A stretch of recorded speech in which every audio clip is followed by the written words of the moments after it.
Okay, so for today, we're looking at applications of linear functions. So we're looking at, how linear functions or, linear equations are used in a real world kind of setting. And we're looking at a very specific section of that today, and it's more like along the business relationships.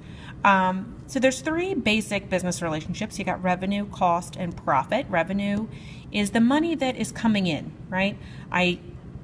I sell this amount of products and I make this amount from that. So to find your revenue, you would do your price per item times the number of items you sell. For example, find the revenue if you sell 25 t-shirts and each t-shirt costs $14.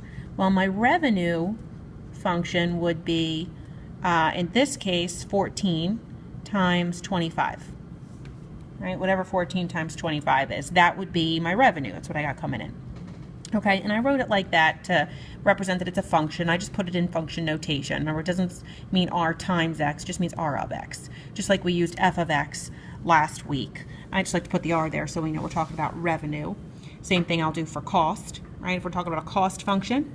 When we're trying to find a cost function, it's your fixed cost plus your variable cost. There's two different kinds of cost.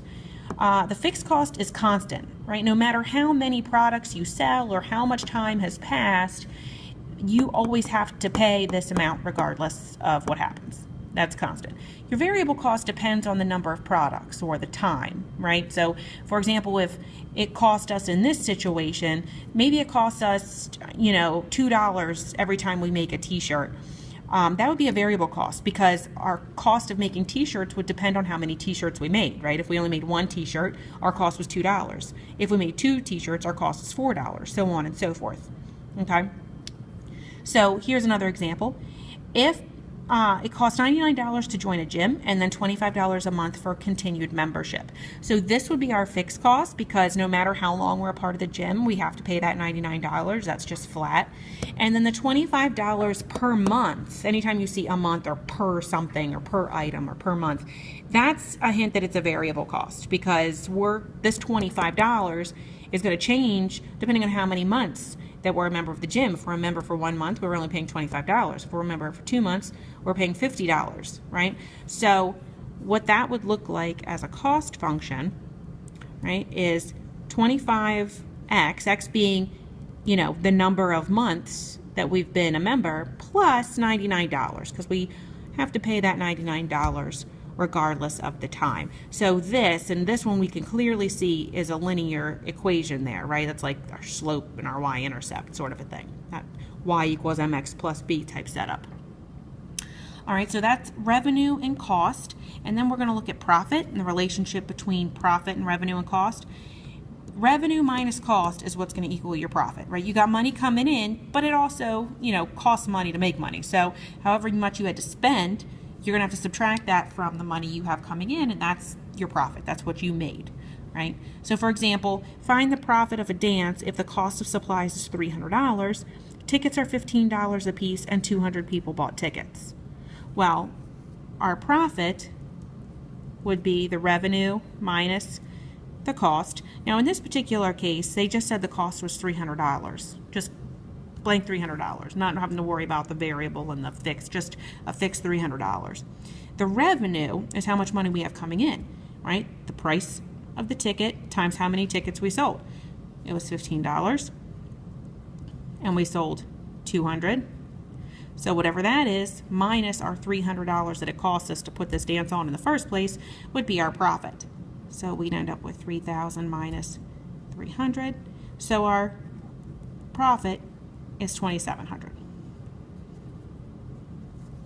Okay? So that's the basic business relationships. All right, so now we're going to look at specifically cost analysis or cost functions, how to actually write a cost function. First, we're just going to look at the parts of a cost function, and we talked a little bit about this up here. When we're looking at cost functions, we're only looking at linear ones. So remember, our linear equations are represented by y equals mx plus b. Okay, so we're going to be able to write a cost function as long as we have the slope and the y-intercept. Or in this case, the slope is our rate of change. That's our variable cost, and our y-intercept is our fixed cost. Now, they won't say variable cost when you're talking about like economics problems. They'll call it marginal cost. Okay, so that's really just a vocabulary thing. I don't know why they choose to make one thing represent two or three different ways. I'm not sure. But just so you're aware, if they ask you about the marginal cost, they're asking you about the slope or the variable cost. And if they're asking you about the fixed cost, that's your y-intercept. Okay.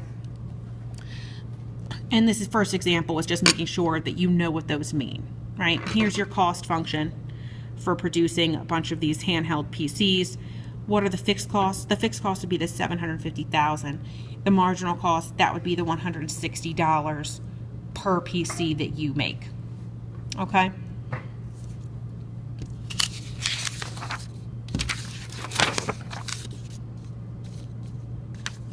All right. So here's more along the lines of what some work we'd actually have to do. An anti-clap drug could be made for $10 per unit. All right, the total cost to produce 100 units is $1,500. Assuming that the function is linear, find the cost function.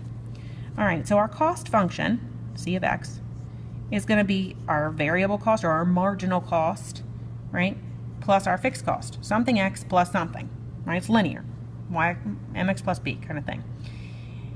It's $10 per unit, per being that key word. So that's our variable or our marginal cost. It's going to, every unit that we produce, it's going to cost us $10.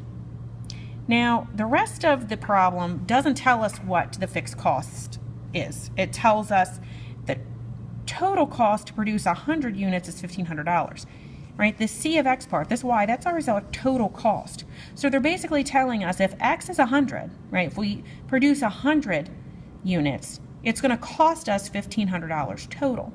So this is kind of like back in last chapter where we had to write a linear equation and they only gave us the slope and a point. So what we're going to do is just plug in 1,500 for our total cost. Plug in, we already know what our marginal cost is. Plug in our x that they give us, that 100 units that we're going to make that's going to cost us the $1,500, plus our fixed cost, which we don't know what that is yet, but now that we have all this information, we can solve for that. So 1,500 equals 1,000 plus b, subtract 1,000.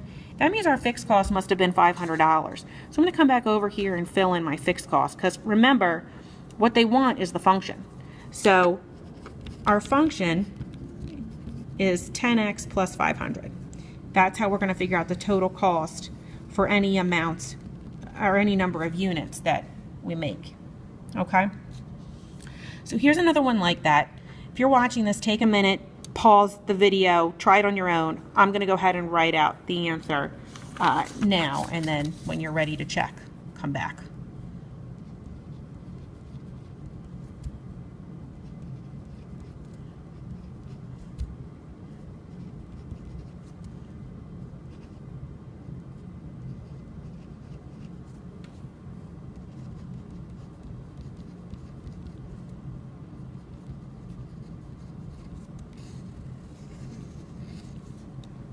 So if you've checked back in, they gave you the marginal cost. They flat out said the marginal cost was 120. So you need to know vocab. Marginal cost means your variable cost or your slope. They don't tell us the fixed cost, but they do give us a situation that tells us, well, if x is 100, right? If you have 100 items, it's going to cost you $15,800 total. So I plug those values in so that I can see what my fixed cost must have been. And then I go ahead and write the cost function because that's what they asked for at the beginning. Okay. Last thing in this section is a break-even analysis. If your revenue equals your cost, right, the money you're spending is equaling the money you're making, then you've broken even. So in order to figure out your break-even point, you have to set your revenue function equal to your cost function. So in this particular case, they give us the cost function, right? That's how much it's going to cost for every TV that we manufacture. So first, I want us to find the revenue function. So it's going to cost us, if you've read this, or not cost us, our TV is $550. So for every TV we sell, if we multiply that by 550, that's the money we're making. So our revenue function is the price of our item, back from page 1, times how many items that we manufacture. In this case, that would be X. They tell us The TV stand for how many X's, okay? So this would be how we figure out our revenue. So then it wants to ask for the break-even point. How many TVs need to be produced in order to have us break even? Well, all I have to do is set my revenue function equal to my cost function. If I do that, then when I solve for X, what I'm going to have is the number of TVs that it took to make my revenue equal my cost. And if my revenue equals my cost, then my profit is 0. I didn't make any money. I broke even. So when we solve this, right, subtract the 250x, subtract the 250x, blah, blah, blah, X is going to equal 710. So 710 TVs would make us break even. So hopefully we're at least selling 711. Okay. And there's a little summary for you to practice yourself for this section. So you might want to pause. I'm just going to go ahead and put the answers.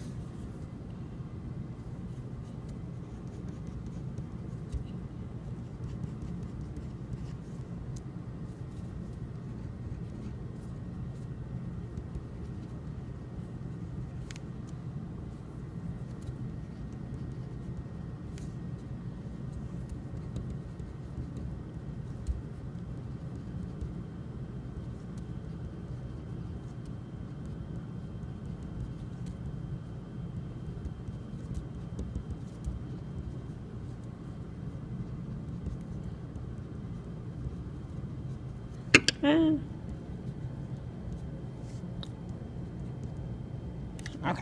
there we go. That's what we got. Okay.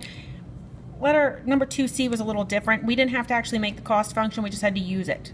So they wanted the total cost, C of X, when the kilograms of chocolate we had was 12. So you just had to plug in 12 for X on that one. Okay? And then there at the bottom, right, make sure your answer makes sense in the context of the problem. We're talking about newsletters. They're not going to manufacture 0.71 of a newsletter. So about 4,286 newsletters in order to break even if this is my cost and my revenue is $1.25 per newsletter. Okay?